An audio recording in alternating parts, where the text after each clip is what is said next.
Rejected Moon. Episode 6, Nightreach. Written by Mia. I had never in my life been further from Greywater than the spring behind the Leaning Rock, and so the journey east was, among everything else it was, the first time I ever saw the world. We traveled 4 days.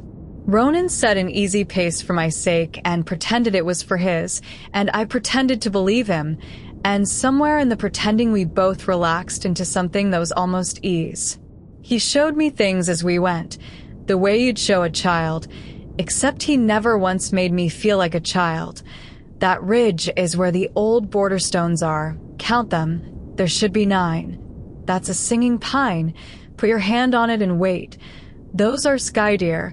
They only come down when there's no scent of iron in the wind, which means the council isn't ahead of us, which is the only reason I'm letting you stop to look at them.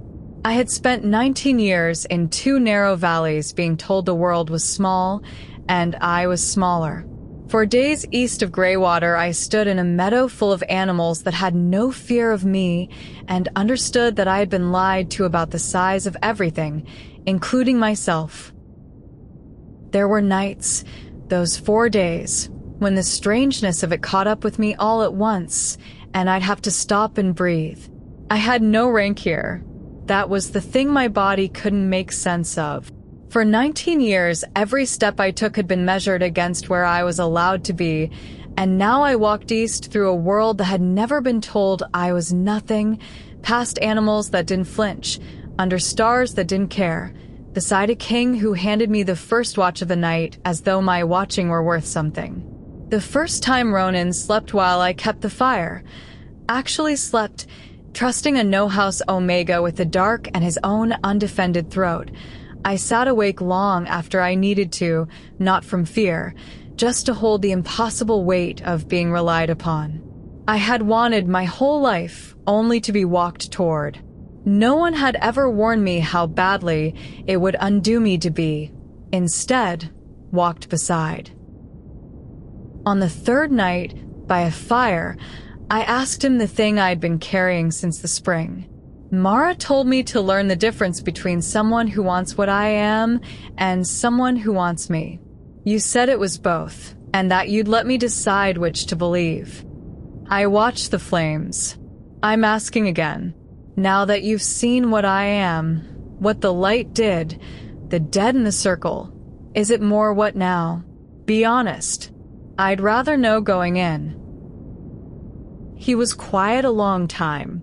It would be easier for you if I lied, he said finally. You'd know how to hold a man who only wanted the weapon. You've been bracing for that man your whole life. You've got calluses for him. He looked at me across the fire, and his pale eyes were very steady. I don't know how to make this easier, Ren, so I'll just make it true. When I rode for Greywater, I wanted the Moonborn. When I knelt in your circle, I wanted you, and I have not been able to find the seam between those 2 things since. And I've looked, because a king who can't tell his hope from his heart is a danger to both. So, not a clean answer, but the truest one I have. He fed a stick to the fire. You'll get a cleaner one from the others at Nightreach. They've wanted the Moonborn for 100 years, and they've never met you, so for them there's no seam to find. Watch them when we arrive. Watch all of them, especially the ones who weep. I didn't understand that last part. I would the next day. Nightreach was not a pack.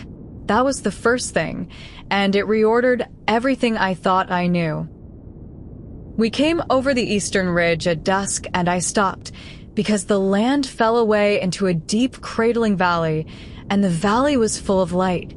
Not the mean guttering torches of Greywater, but lamps, hundreds of them, strung through a city built up the living cliffs in tiers and bridges and carved moon-round windows, the whole of it glowing gold and silver against the dark stone like something the mountain was dreaming. I had not known wolves built like this. I had not known we were allowed to. Greywater is a pack, Ronan said, watching my face. One alpha, one law. Everyone in their rank, everyone afraid of slipping. Most of the wolf world is packs. It's how the council likes us, small and frightened and busy keeping each other down. He nodded at the glowing city. Nightreach is what happens when wolves stop being a pack and start being a people. No alpha. A council, an argument, 100 different jobs, and nobody born into the bottom of anything. We're the last free city, Ren. The council has spent 2 centuries trying to put us out, the way they put out your kind, because a free thing teaches other things to want to be free, and that's the most dangerous fire there is. His voice gentled. Your mother would have been safe here. I want you to know that. If she'd run east instead of hiding you west, the Moonborn line would have had a home. We were the one door that would have opened. She didn't know.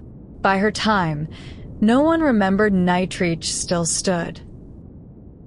I looked at the impossible glowing city, the home my mother could have had and never knew existed, and I had to look away before he saw what it did to me. They were waiting in the high court when we came up through the lamplit tiers. Not a throng. Ronan had sent word ahead to keep it small, but enough. 30, 40 of the city's voices, ranged on the worn stone benches of a moon-round chamber open to the sky. And when I stepped into the lamplight, the last of the Moonborn, a no-house Omega in a dead woman's gray dress with her mother's bitten moon at her throat. They wept. Not all of them, but enough that it stopped me cold. Old wolves and young ones, hard-faced fighters and women with children on their hips, and as I came into the round chamber, a sound moved through them like wind through wheat, an exhalation that was half a sob, and an old man in the front row put his face in his hands and shook, and a woman reached out as I passed and touched the hem of my borrowed dress as though it were a holy thing, and then pressed her fingers to her lips. Watch the ones who weep, Ronan had said. Because they weren't weeping for me. How could they be? They'd never met me. They were weeping for what I was, for 100 years of a hope they'd kept alive in the dark, for grandparents who died saying the Moonborn will come again, and the peace will hold, for a war so long and so total that the sight of a frightened girl with the right blood in her veins could break 40 hardened people open like an answered prayer. It was the most love I had ever been shown in my life, and not one drop of it was for me, Ren, the person, and I stood in that beautiful chamber, wearing it like a borrowed dress that didn't fit, and I understood Mara's warning all the way down for the first time. This is the danger, I thought. Not the council, not the warden. This. Being loved this much for a thing that isn't you. It would be so easy to let it be enough. It would be so easy to disappear into being their hope and never once find out who I'd have been without it. The seer found me after, when the court had thinned. She was old beyond Mara, older than anyone I'd seen, blind white in one eye, and the city called her the speaker, and she did not weep. That was why I trusted her a little before she'd said a word. She looked at me like a person and not a prophecy. You heard it, she said. Not a question. In the chamber. You heard how much we want you, and it frightened you more than the Iron Grey did. Good. You're cleverer than your mother. She was brave, and it killed her. You're suspicious, and suspicion lives longer. She lowered herself beside me. So I'll tell you the thing the weeping ones won't, because they need the hope too badly to look at it straight. We don't want you to win a war, child. We want you to end one. There's a difference, and it's going to cost you everything, and you should know the shape of it before you let these good people love you into a corner. Then tell me the shape, I said. The council isn't the enemy. She said it flatly, and it landed like cold water, because the council was the thing that had hunted my mother, the Iron Grey, the warden, the whole architecture of my fear. Oh, they think they are. They've spent 2 centuries hunting the Moonborn and burning free cities, certain they're keeping order. But they're a fever, not the disease. The thing they're truly terrified of, the thing the Moonborn were made to stand against, back when the moon still chose heirs instead of mates, is older and it is waking, and the council's whole cruel order is just men building walls against a tide they daren't name. Her white eye fixed on me. The severed. You'll have felt them already and not known it. That hollow ringing after the light. That bell still trembling. That's not the cost of your power, whatever Ronan told you to keep you walking.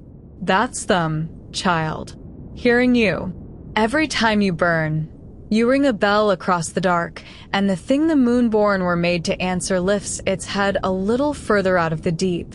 And there is exactly one bloodline in the world it has ever been afraid of, and you are the last frightened drop of it. I sat with that a long time, the speaker patient beside me, the lamps of the impossible city burning below. Why tell me? I said at last. The others want me to be the hope. You could have let me. It's a kinder thing to be. Her good eye creased. Because hope that doesn't know its own cost isn't hope, child. It's a leash, and I've watched too many of mine led to the slaughter on a kind one. Your mother died on a leash like that. Be brave, be brave.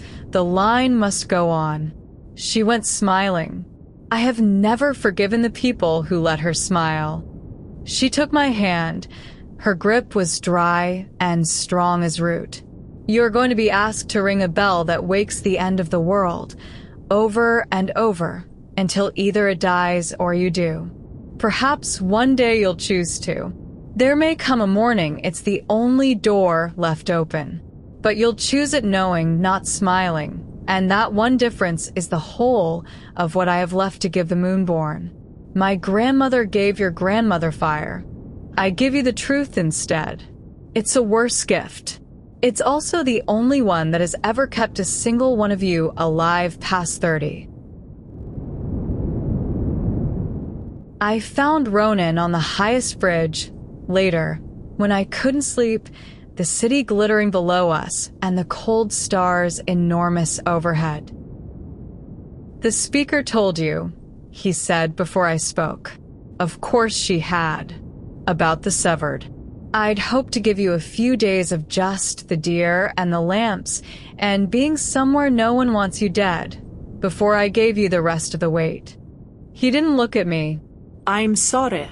It's a great deal to put on a girl who was carrying laundry a week ago. Is it true? The light calls them. Every time I use it. Yes. So your hope, I said slowly, working it out aloud the way I'd worked out the cipher. Your weapon, the last Moonborn.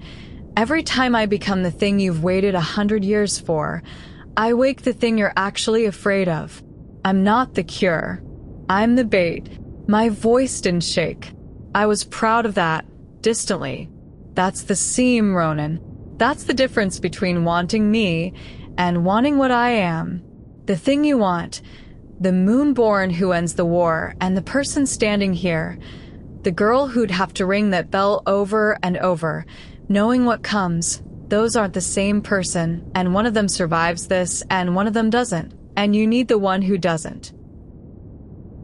He turned to me then, and there was something wrecked in his face, the same thing I'd seen on Kale's, the look of a man caught exactly between his hope and his heart with no seam to hide in. Yes, he said. It cost him to say it. I could see it cost him. That's the shape of it. That's what I couldn't make easier. He stepped closer, and the wind off the cliffs moved between us. And here is the part one haven't told the speaker, or the council, or anyone, because a king isn't allowed to want it. I've spent 100 sleepless nights planning how to use the Moonborn to end the severed. And I would burn every one of those plans tonight, right now, off this bridge. I would let the war go on another 100 years before I'd spend you like bait, Ren. I don't know how to be both the king who needs the weapon and the man who'd rather lose the war than lose you. I don't know how to hold both. But I wanted you to know that on the nights it matters, when it's only me and the dark and the choosing, the man wins. He keeps winning. It's going to get us all killed, and I can't make him stop. And I stood on the highest bridge of the last free city in the world, with the bell of a waking horror still trembling faintly in my chest, and looked at a king who'd just told me he'd lose everything before he'd lose me, and I did not know, God help me, whether it was the truest thing anyone had ever said to me, or the most dangerous, or whether, with men like the ones the moon kept sending me, there was ever going to be a difference. To be continued. That was episode 6 of Rejected Moon. If the moon has you now, the next episode is waiting. Subscribe so you don't lose the trail. The complete book is available on Amazon, and early episodes and bonus chapters are on my Patreon. Links are in the description. I've Mia. Thank you for listening.